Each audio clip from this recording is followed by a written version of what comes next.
c'était pas grave. Bonjour tout le monde. Oui, on a toujours les aléas du direct, du wifi, etc. qui nous fait des petits coups. On espère que vous nous entendez toutes et tous. Voilà, on est super heureux de vous retrouver aujourd'hui avec Eve. Bonjour Sandrine. Bonjour Eve. Eve avec qui on avait fait une première vidéo sur la discipline positive qui avait cartonné. Plus de 13 000 vues. Bravo. Waouh. On a appris. Ben oui, elle est toute émue.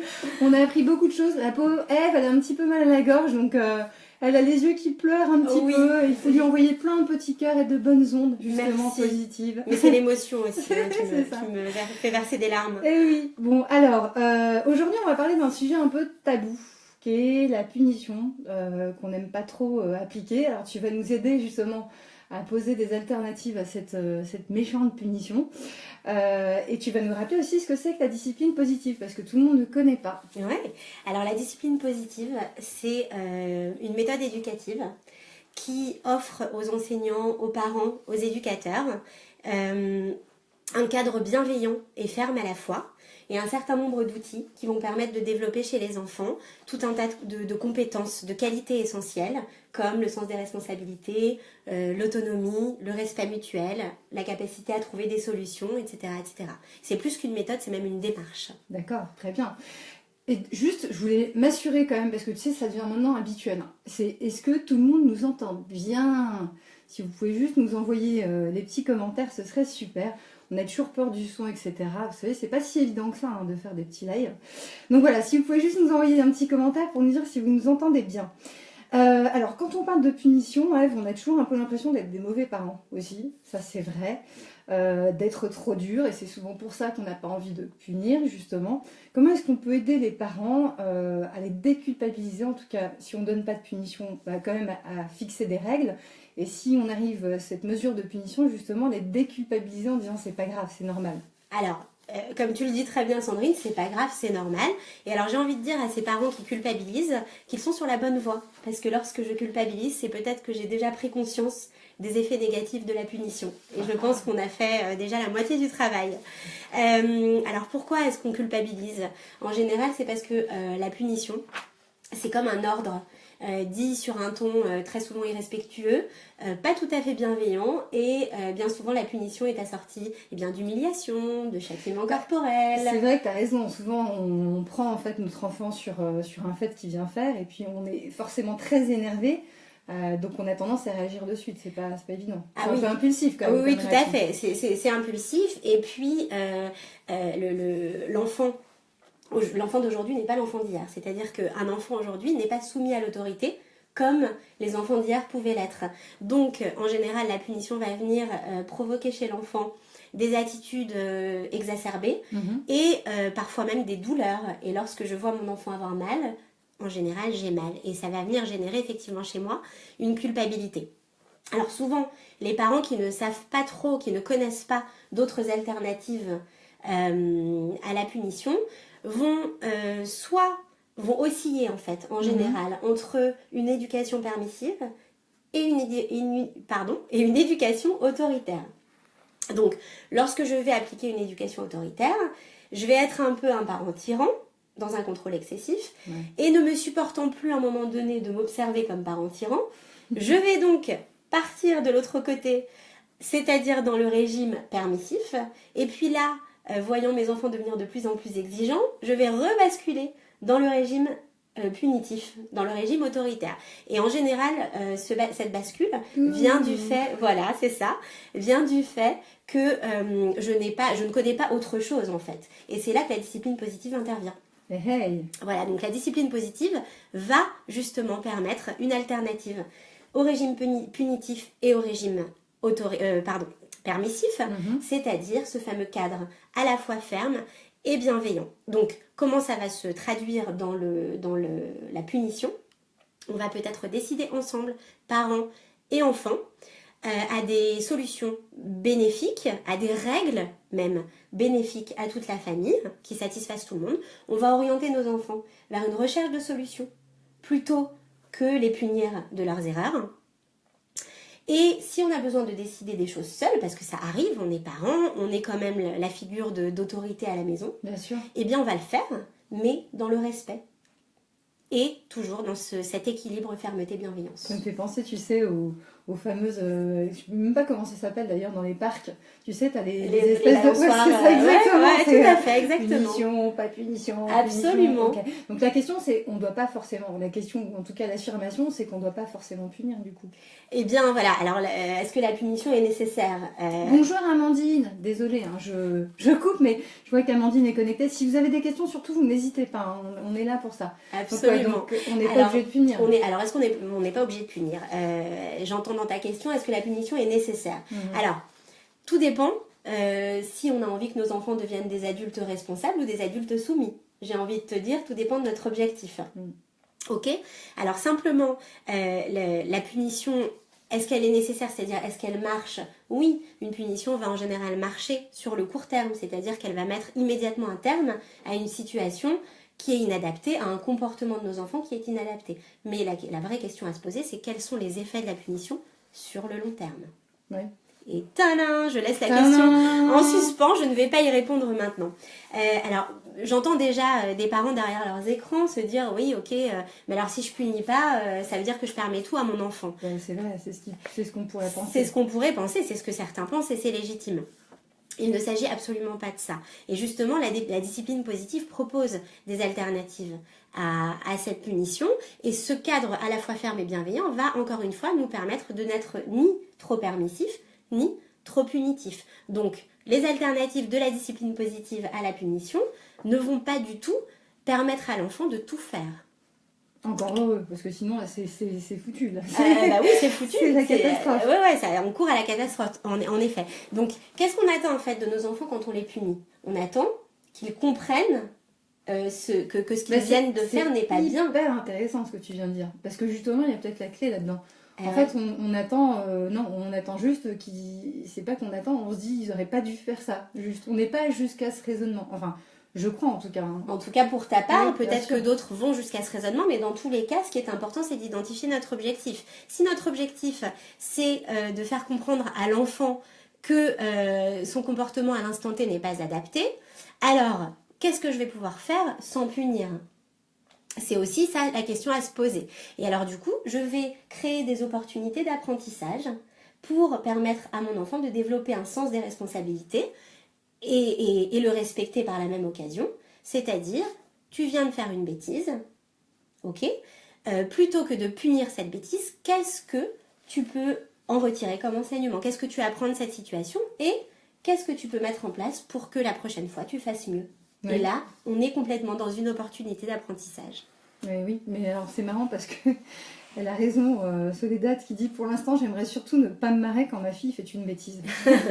On te suit ça. On a tous et toutes eu ça, c'est clair. Il y a des bêtises très rigolotes. Il y a des bêtises qui sont extrêmement rigolotes et c'est difficile de garder son sérieux. Oui, tout à fait. Alors, est-ce qu'il y a une solution miracle pour savoir comment je dois punir finalement mon enfant? Est-ce qu'il y a une punition type? Est-ce que je dois adapter justement, on a bien compris que finalement la punition, c'était pas l'issue forcément d'une bêtise qui a été commise, mais bon, en tout cas, est-ce que je dois adapter un comportement en fonction de la gravité de la bêtise? Alors si effectivement elle est très drôle, on a envie de rire, mais parfois elle est vraiment difficile à voir, on se dit mais vraiment il faut faire quelque chose. Est-ce qu'il y a une punition type? Est-ce qu'il y a un degré? Est-ce que voilà? Alors, j'ai envie de dire qu'il n'y a quand même pas de bonne punition, sinon tout ce que je viens de dire avant n'aurait plus de sens. La punition n'aide pas notre enfant à développer encore une fois un sentiment d'appartenance, à développer un sentiment d'importance et n'aide pas le parent et l'enfant à connecter, à rester en lien. Et pourquoi je parle de connecter ?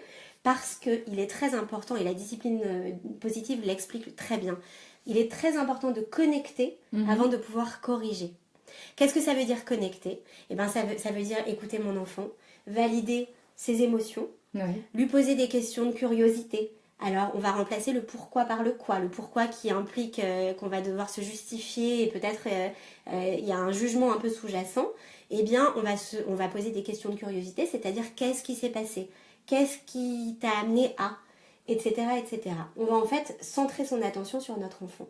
Une fois qu'on aura déculpabilisé notre enfant et qu'on aura montré à notre enfant qu'on l'aime et qu'on est toujours là pour lui quand même, malgré son erreur, malgré sa bêtise, on va pouvoir la corriger. Et corriger dans le sens enseigner. je vais enseigner à mon enfant le bon comportement à avoir dans telle ou telle circonstance. Donc connecter avant de corriger.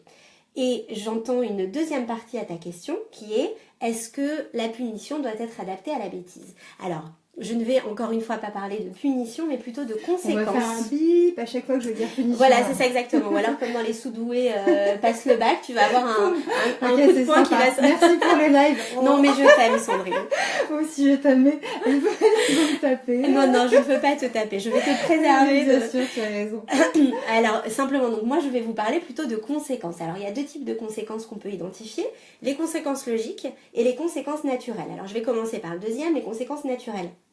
En fait, c'est simplement le fait que l'adulte n'a pas besoin d'intervenir. Par exemple, mon enfant ne va pas réviser ses cours, eh bien, il risque d'avoir une mauvaise note. Donc la conséquence naturelle du fait qu'il ne va pas réviser ses cours, ça sera qu'il risque d'avoir une mauvaise note. Il va donc ici explorer les conséquences de son choix de ne pas avoir seul, de ne pas avoir étudié. Alors certes, je vous l'accorde, c'est très compliqué de voir son enfant se planter. Mais je crois qu'à un moment donné, il faut quand même... Enfin, c'est toujours la même chose. C'est une question d'objectif. Est-ce que mon objectif, c'est de développer chez lui un sentiment, un sens de responsabilité, ou est-ce que c'est d'être dans un contrôle excessif qui va faire que je vais absolument veiller à ce qu'il fasse ses devoirs, mais voilà, qu'est-ce qui se passe derrière? Quels sont les effets à long terme? Et la conséquence logique, qui, elle, fait intervenir l'adulte dans la mesure où on va la décider ensemble, je dirais, pour chaque règle, pour chaque chose. Et elle va pouvoir fonctionner à 4 conditions. La première, c'est qu'elle soit révélée à l'avance. Donc, s'il se passe telle chose, sachez, si vous faites telle chose, sachez qu'il se passera telle chose derrière. Donc, la conséquence est révélée à l'avance. Le deuxième point à respecter, c'est le fait qu'elle soit reliée à l'événement. Donc c'est tout de suite, c'est en immédiat. lien. D'accord. En lien, pas forcément immédiate, mais en tous les cas, en lien avec l'événement. La troisième, c'est qu'elle soit respectueuse. Le troisième point à respecter, c'est qu'elle soit respectueuse. Et le quatrième, c'est qu'elle soit raisonnable, c'est-à-dire pas démesurée. Alors très concrètement, prenons un exemple. Un enfant qui va mettre par terre son assiette pendant qu'il est en train de dîner. Eh bien, la conséquence logique... Non, ça n'arrive jamais. La conséquence logique va être de lui faire nettoyer ce qu'il a sali. Est-ce que c'est relié à l'événement? Oui. Oui. Est-ce que c'est raisonnable? Bah oui. Ok. Est-ce que c'est respectueux? Oui, c'est respectueux. Ok. Imaginons qu'elle soit révélée à l'avance. Si, quand vous salirez quelque chose, eh bien, sachez que vous aurez à nettoyer ce que vous avez sali. Et là, j'ai respecté ces 4 points. Et la conséquence logique aura donc un effet positif sur mon enfant et va venir développer des choses très importantes, des qualités essentielles. Alors, on comprend évidemment, mais c'est vrai que bon, des fois, c'est pas si simple que ça. Je vais aller un peu plus loin et je prends l'exemple justement de Julie qui dit bonjour, alors j'ai essayé de ne pas punir mon enfant de 7 ans en me mettant à sa hauteur, lui expliquer ce que j'attends de lui et ce qu'il a fait était pas bien et il me dit ok, mais recommence toujours. Alors, juste pour aller dans le sens de Julie, c'est vrai que parfois, bon, ton enfant, imaginons, donc, jette son assiette, tu lui dis voilà, tu lui dis qu'il faut nettoyer, que c'est pas bien ce qu'il a fait, etc. Mais parfois, ça va plus loin parce qu'il tape une crise en disant bah non, il refuse de nettoyer et vraiment il tape sa crise. Qu'est-ce qu'on fait dans ce cas-là? Alors, d'abord, je tiens à dire quand même que tout ce qu'on évoque en discipline positive notamment, tous ces outils vont fonctionner sur le long terme. Donc l'idée, c'est de ne pas abandonner si on a une conviction, de ne pas abandonner parce que d'abord, vous n'êtes pas seul et surtout, le fait que ça ne fonctionne pas une fois n'implique pas que ça ne fonctionnera jamais. Il faut aussi le temps à laisser l'apprentissage à l'enfant et puis faisons les choses par étapes. On vient de fixer, de faire ce travail ensemble. Attendons que ça fonctionne. C'est pas du jour au lendemain un coup de baguette magique. Ouais, bien sûr. Donc c'est un travail à long terme. Ce que tu disais, un enfant qui dit non, qui refuse de nettoyer ce qu'il a sali, ou alors qui refuse de faire toute autre chose, et qui, comme tu disais, tape une crise, eh bien c'est un enfant qui est en train de nous envoyer un message. C'est très important, j'en parlais l'autre fois lors de notre live. C'est-à-dire que quel que soit le comportement inapproprié, d'ailleurs, un enfant qui refuse de faire quelque chose, un enfant qui fait une crise de nerfs, c'est un enfant qui nous envoie un message. Mais pourquoi il ne peut pas juste prendre une petite lanterne et envoyer un signal rouge plutôt que de se taper une crise? Alors, c'est très intéressant ce que tu dis, Sandrine, parce que ça peut tout à fait être un outil qu'on peut mettre en place en famille. Voilà, un signal, un signe, quelque chose qui montre, qui dit sans avoir à hurler, ok là je sens que je suis en train de me mettre en colère, ok là il y a quelque chose qui va pas, signal d'alarme, ça peut être un panneau, ça peut être une lampe, ça peut être tout ce qu'on veut, vous soyez créatifs. En tous les cas, oui, ça peut être un outil, tout à fait. Alors, en tous les cas, ce qui est important dans le comportement inadapté de l'enfant, c'est d'essayer de comprendre quel est le besoin qui se cache derrière. Et de comprendre tout de suite. Et de le comprendre tout de suite, alors c'est pas toujours évident à décoder, mais en tous les cas, de centrer encore une fois son attention sur notre enfant. Et rappelez-vous ce que je viens de vous dire, connecter avant de corriger. Alors il y a Aude, Marilyn qui dit dur quand les conséquences naturelles ne conduisent pas à une remise en question, et comment déchiffrer ce message.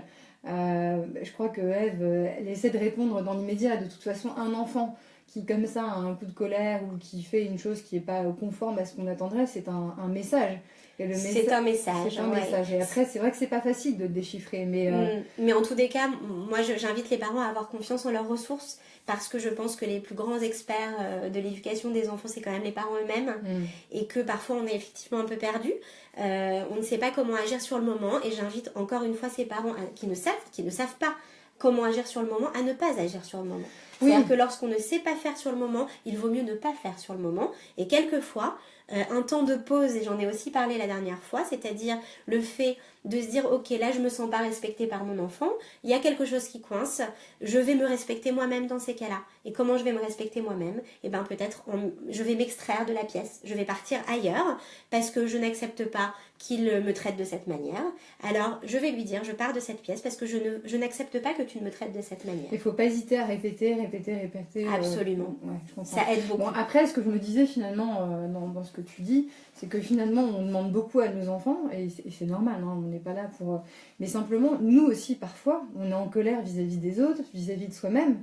Et on a tendance à oublier qu'aussi parfois on peut être nous aussi un petit peu énervé, un petit peu frustré, et on comprend pas toujours le message qu'il y a derrière. Donc Bien en sûr. fait c'est aussi se dire moi aussi j'ai des moments où je suis en colère, où je suis pas bien, etc. Et ça peut aider aussi à comprendre pourquoi son enfant ne l'est pas non plus. Absolument, ce que tu dis est très important, c'est-à-dire que il va falloir développer, si on veut en tous les cas sortir de ces régimes soit punitifs, soit permissifs. Il va falloir autant identifier les besoins de nos enfants qu'identifier nos propres besoins, les formuler. Ça aide beaucoup de formuler ses besoins. Bien et sûr. effectivement, lorsque nous, on est comme ça, c'est-à-dire on a les émotions au plafond, on est très en colère, on a besoin de calme, etc. Partir, encore une fois, est un outil que la discipline positive propose, et l'éducation positive en général, sortir de cette pièce, ou alors mettre en place encore une fois avec nos enfants, dans le cadre qu'on va fixer ensemble, eh bien, un outil qui va nous permettre effectivement de se sentir mieux pour pouvoir derrière reprendre ce qui s'est passé. Donc en fait c'est vraiment un comportement régulier qu'il faut avoir. Absolument, ouais, c'est régulier, mais après, encore une fois, c'est pas parce qu'à un moment donné on va soit démissionner, soit au contraire complètement partir dans un autoritarisme aigu, j'ai envie de dire, que ça va foutre en l'air notre éducation. Non, on peut travailler sur le long terme, et puis une fois n'est pas coutume. Une fois n'est pas coutume. Mais justement, c'est peut-être ce qu'on va répondre à Marlène qui lui dit elle est partie chez l'opticien tout à l'heure pour choisir des lunettes pour sa fille, avec son petit frère de 2 ans et demi. Alors déjà 2 ans et demi c'est un âge souvent aussi où il se révèle en tant que... Enfin je crois, je suis pas psy, mais en tant que petit individu, etc. Et donc ils ont tendance justement à montrer leur caractère, leur comportement. Et donc cette maman Marlène lui dit, je lui ai donné des consignes de regarder avec les yeux et de garder les mains sur son doudou afin qu'il ne touche pas à tout. Et il a forcément touché à tout. Alors comment faire ? C'est pas facile, on peut pas non plus les tenir. Non, c'est-à-dire qu'effectivement, je ne peux pas détenir la clé de chacune des situations. Simplement, effectivement, mettre des mots sur les choses. Je pense que cette maman a tout à fait compris l'intérêt de mettre des mots sur les choses. Alors, ça veut pas dire que ça va toujours fonctionner, mais comme tu le disais, la répétition, ne pas lâcher, voilà, c'est vraiment tenir sa position quand on est certaine qu'elle est respectueuse et qu'elle est nécessaire. Eh bien, voilà, je te fais confiance. Mettre aussi son enfant en capacité, lui faire confiance, lui dire, je sais que tu peux ne pas toucher à tout ça, et éventuellement l'orienter vers une recherche de solutions. C'est interdit de toucher à ses lunettes.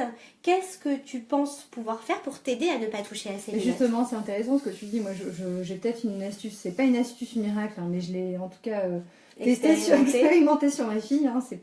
C'est une petite souris, mais évidemment, je suis maman, donc moi aussi, je teste. Ce que je faisais souvent avec elle quand elle était plus petite, c'était justement d'instaurer des petits jeux quand on était comme ça un peu dehors et qu'il y avait des temps d'attente assez longs, dans les magasins ou à la poste ou autre, de chercher par exemple des couleurs. On jouait à trouve du rouge, et donc elle montrait du doigt le rouge. Là pour le cas c'était les lunettes rondes, et elle montrait, etc. Et même si c'est pas facile, parce qu'il faut aussi être concentré évidemment sur autre chose, ça permet quand même à l'enfant de penser à autre chose, à s'occuper et occuper en fait sa tête plutôt qu'occuper justement ses gestuels, etc. Donc, et ça va même plus loin, parce que dans ce que j'entends que tu dis, c'est aussi que tu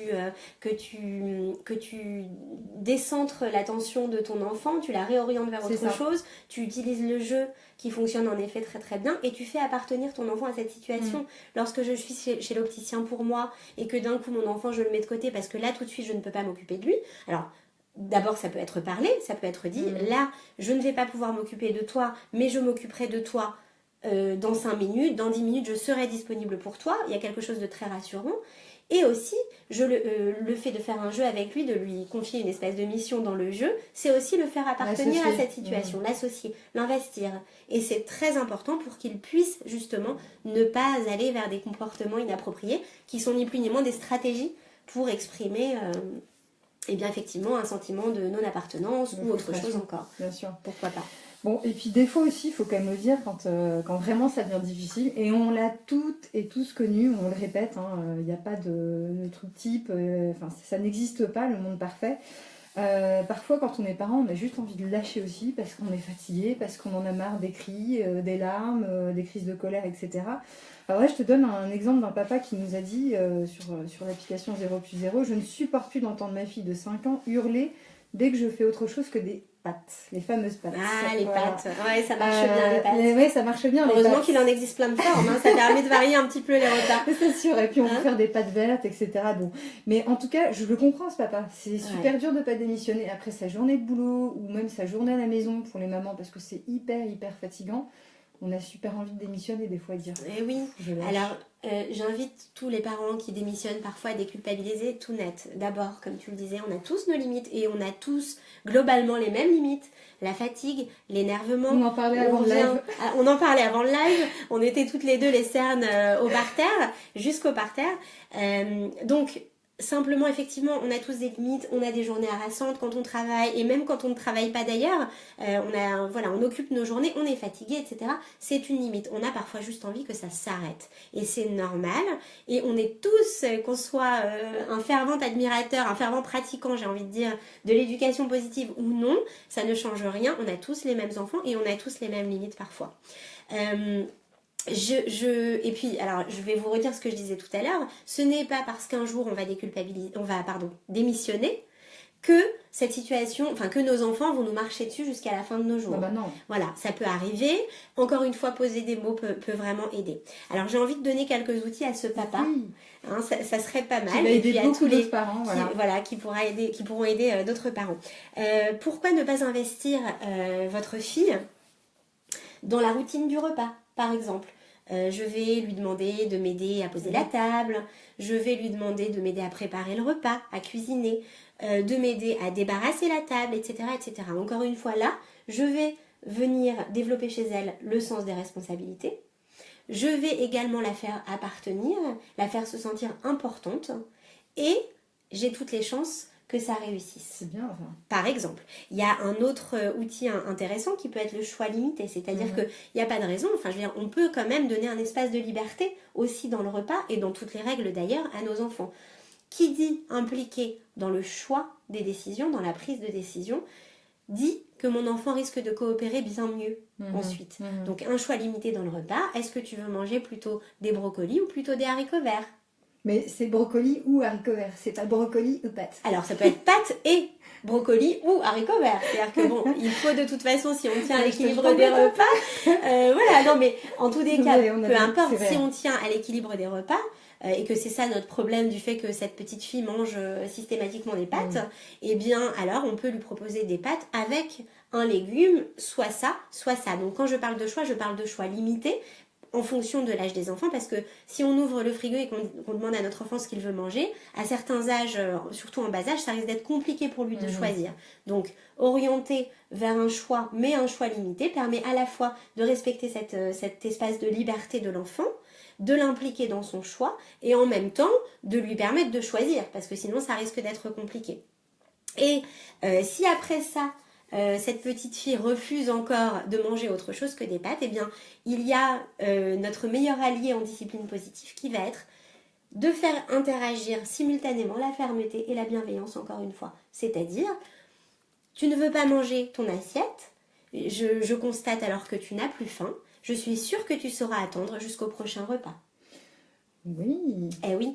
Et alors du coup, ça paraît un petit peu fleur bleue, un petit peu oui, ok, d'accord, mais ça va pas marcher. Ça va peut-être pas marcher un jour, ça va peut-être pas marcher 2 jours, ni 3, ni 4, mais si vous tenez cette position et que là, vous êtes dans un cadre à la fois ferme et à la fois bienveillant, donc ferme parce que je respecte mon monde à moi d'adulte, et bienveillant, je respecte aussi celui de mon enfant. Et bien ça a toutes les chances en tous les cas qu'à un moment donné, votre fille eh bien, mange son assiette, même s'il n'y a pas que des pâtes dedans. Alors, Julie me fait rire. Elle me dit comment faites-vous quand il trie dans son assiette? Le truc, là, moi, ce que je fais, c'est que je lui dis écoute, tu manges au moins 5 cuillères. Alors, évidemment, les cuillères, au début, elles sont pleines, puis au fur et à mesure, elles sont de plus en plus petites. Mais bon, l'idée, c'est voilà, c'est de l'inciter quand même à goûter. Mais en tout cas, ça me fait bien rire. Voilà, mais alors, que ça reste un moment de plaisir. En tout mais cas, oui, voilà, c'est cette notion de sûr, plaisir qui est très importante. Alors, Eve, tu nous donnes plein de bonnes astuces et ça, c'est chouette. On va prendre un peu plus de cas pratiques encore. Là, j'en ai un, par exemple, que tout le monde connaît. C'est mon enfant qui refuse de s'habiller. J'ai vu tout à l'heure une maman qui, justement, postait un commentaire, qui refuse de marcher pour aller à l'école. En réalité, il dit non à tout. Ça arrive assez souvent. Est-ce que, évidemment, il ne faut pas que je me mette en colère? Comment faire pour ne pas craquer? D'accord. Alors, je reviens à ce que je disais tout à l'heure. Ouais, on a besoin de souffle. Hein. Zen attitude, c'est pas toujours simple, surtout quand il y a un timing à respecter. C'est quand même compliqué. On a 1 heure pour arriver à l'école. Si on est en retard, eh bien, on se fait virer de l'école. On doit garder notre enfant. C'est pas toujours possible, etc., etc. C'est difficile. Alors, encore une fois, je reviens à ce que je disais tout à l'heure. Un enfant qui refuse de faire quelque chose, c'est d'une manière ou d'une autre un comportement inadapté. Mais il est en train de nous envoyer un message.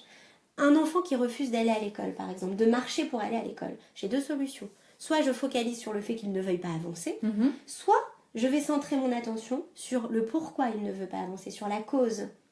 Et là, je vais investiguer un petit peu. Et je vais peut-être poser, comme je vous le disais tout à l'heure, connecter avant de corriger. Donc, je vais peut-être poser des questions de curiosité à mon enfant. Qu'est-ce qui se passe? Est-ce qu'il y a une appréhension quelque part? Je vais essayer de voir ce qui se cache derrière le fait qu'il ne veuille pas avancer. Et très souvent, eh bien, en creusant un petit peu, en étant un peu curieux et respectueux, notre enfant va pouvoir nous dire eh bien, j'ai tel ou tel copain qui m'a embêté, la maîtresse m'a grondé parce que, etc., etc. Et on va derrière récupérer eh bien, des informations et des problèmes auxquels notre enfant a été confronté. Et des choses qui peuvent être parfois très douloureuses et qui vont faire qu'il ne veut pas marcher pour aller à l'école. Et après, il y a aussi des choses toutes simples, hein, c'est-à-dire un enfant qui ne veut pas s'habiller, j'entendais dans ta question, enfin dans la question de cette maman, un enfant peut être aussi fatigué parfois. Alors aussi autonome qu'il puisse être et qu'il sache très bien s'habiller tout seul, eh bien peut-être que parfois on peut l'y aider quand même parce que la fatigue, eh bien c'est quelque chose de naturel, c'est humain. Et puis nous aussi adultes, on aimerait bien parfois se faire aider dans tout plein de tâches de notre quotidien. Alors on est adulte, on n'a pas le choix, mais un enfant peut encore, je pense, avoir ce choix-là et l'aider. Et ben ça va encore une fois, c'est pas parce que je vais l'aider 1 fois, 2 fois que ça va faire de lui un assisté. Voilà. Bon là je comprends aussi évidemment les parents qui disent voilà, pas toujours facile de respecter le timing, pas toujours facile de pas démissionner quand ton enfant n'a pas envie de goûter ou pas envie de faire la sieste, etc. L'idée c'est à chaque fois de prendre du recul. On sait que sur la situation présente, quand c'est difficile comme ça, on ne peut pas forcément prendre le temps de réfléchir, etc. Donc ça, je rejoins tous les parents. Mais c'est d'y réfléchir après coup pour que le lendemain, on puisse avoir essayer en tout cas d'avoir une position, un comportement qui est un peu plus adapté en fonction de la veille. Et puis, Moi, ce que je fais, alors, ce qui marchait chez ma fille, c'est souvent, je lui disais, écoute, la vie n'est pas un long fleuve tranquille. Et oui, des bonnes références de films. Ah oui, tout à fait. Voilà. Moi aussi, j'aimerais ne pas être obligée de me lever pour forcément aller travailler. J'aimerais regarder un film toute la journée, une série TV, etc. Mais voilà, il y a des règles aussi. Et c'est comme ça, c'est pas facile. Et des fois, ça l'aidait sur le moment à se dire, ok, il faut que j'y aille. Quand bien même, évidemment, il y a une énorme communication avec elle. Mais parfois aussi, c'est de les raisonner aussi, je crois, hein, en disant, voilà, on fait pas tout ce qu'on veut dans la vie. Il y a des choses, c'est comme ça aussi. Mais là, ce que tu fais en me disant tout ça, c'est que tu adaptes tout à fait cette posture à la fois ferme et bienveillante. C'est-à-dire que tu tiens au fait qu'effectivement, il y a des règles qu'on doit respecter, on doit aller à l'école, tous les jours c'est comme ça. Moi, je dois aller travailler, je ne peux pas te garder, c'est comme ça. Mais je le fais avec respect, dans la bienveillance. Je comprends, je valide tes émotions. Je comprends que là, tu es fatiguée. Je comprends que là, tu as une appréhension d'aller à l'école parce que on aura creusé derrière. Oh, ma pauvre. Oui, je suis désolée, je commence à avoir une voix un petit peu éraillée. Oui, mais c'est vrai que de reprendre toujours son cas en disant, oui, moi j'ai beau être grand et c'est moi qui t'impose les règles. Moi aussi j'en ai par ailleurs des règles et c'est comme ça, c'est un peu la vie qui veut ça, et heureusement d'ailleurs, sinon tout partirait en sucette, on partirait en pyjama le matin. Oui, mais cela dit, un enfant qui refuse de s'habiller, si le fait qu'il refuse et que je ne peux pas non plus l'aider parce qu'il n'accepte pas mon aide, le fait qu'il parte en pyjama à l'école, alors certes ça peut être pour nous très humiliant, mais pour lui pas forcément, et ça peut être une conséquence naturelle. Bien sûr. Ou alors, non, plutôt une conséquence logique, je dirais. Une conséquence logique, mais alors il faudra encore une fois qu'elle respecte les fameux 4 points dont on a parlé juste avant. Alors, on aborde la dernière problématique, le questionnement qu'on a aussi, c'est souvent en fait, pas souvent, mais ça arrive quand même dans les couples que ça soit toujours la même personne qui impose avec bienveillance ces fameuses règles. Et ça peut être fatigant. C'est pas terrible, ça, c'est pas très très bon. C'est pénible pour la personne et c'est pas très bon. Ni pour l'enfant, ni pour la personne qui impose les règles. Oui, alors déjà, j'entends dans ta question imposer des règles. Alors c'est sûr que si on impose les règles, encore une fois, ça risque de ne... Ça c'est fait. Je suis désolée Sandrine, mais alors là, je comprends la difficulté. Par contre, si on élabore les règles ensemble, on risque déjà d'être un petit peu plus aidé par nos enfants. Alors, je dis toujours, et j'ai souvent ce genre de questions, je dis toujours qu'il vaut mieux qu'un parent pratique la discipline positive dans son quotidien que 0. Et c'est déjà ça de gagner. Et si on n'est pas en cohérence avec son conjoint, et ça arrive, et moi-même ça m'est arrivé dans les premiers temps, jusqu'à ce qu'effectivement il voit les bienfaits de la discipline positive dans notre quotidien et dans l'éducation de nos enfants pour qu'ils finissent par être convaincus et appliquer certaines choses et être en accord avec moi-même. On est passé par cette étape, mais de toute façon je suis certaine que le fait d'être au moins 1, c'est déjà bien mieux que d'être 0. Voilà. Alors, tu me parlais de... Oui, de toujours la même personne qui... De toujours la même personne et du fait de fixer les règles et de sanctionner. Oui. Est-ce que c'est bon ou est-ce que ce n'est pas bon dans l'absolu, je veux dire. Alors, j'ai envie de vous parler de quelque chose que la discipline positive explique très bien, enseigne très bien. C'est ce qu'on appelle les 4 R de la punition, c'est-à-dire les conséquences à long terme de la punition. Et ça risque de provoquer chez nos enfants 4 types de comportements. Le premier comportement, c'est la rancœur. D'accord. C'est-à-dire, je ne peux pas faire confiance en les adultes, je ne peux pas faire confiance en mes parents. Le deuxième, c'est un peu dur à entendre, mais oui, ce sont les 4 effets à long terme de la punition. Le deuxième comportement possible, c'est la revanche. La prochaine fois, c'est moi qui gagnerai. Ah oui, c'est vrai. Ouais. Le troisième comportement, la troisième conséquence de la punition peut être la rébellion. Ok ? Je vais faire exactement le contraire de ce que vous me demandez.